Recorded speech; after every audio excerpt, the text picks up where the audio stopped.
We've been using lots of varieties of ferns a lot in our landscape jobs, and there's a lot of good reasons for that. Well, one of my main reasons is the fact that they're deer resistant. Right.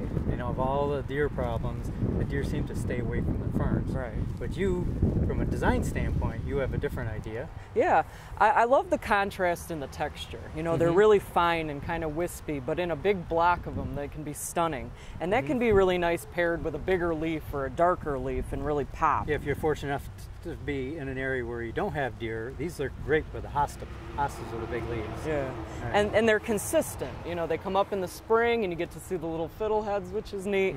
And then they just look really great from spring all the way through till frost. Right. Now, if you want something really tall for architectural, you got the ostrich fern that you like to use a lot, and another one is the cinnamon fern, both that can get 3 feet or more, and both that can tolerate some wet areas. Right.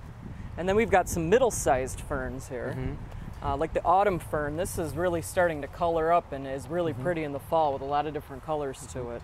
And another popular one for years has been the Japanese painted fern. Right. It's a non-native plant and it stays fairly small.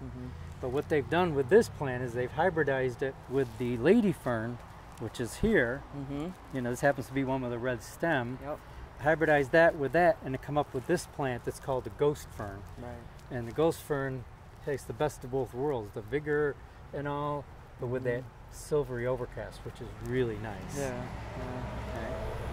And there's ferns for dry spots, there's ferns for wet spots, so it's really, you know, a plant that can adapt to many different sites. Another point that's great about the ferns is that they're very adaptable. There's ferns for wet spots, for dry spots, there's just a lot of variety.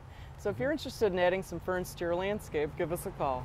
Thank you for joining us. I'm Liz Snyder. And I'm Jim Hotelling, the home gardeners from Hillside Garden Landscaping.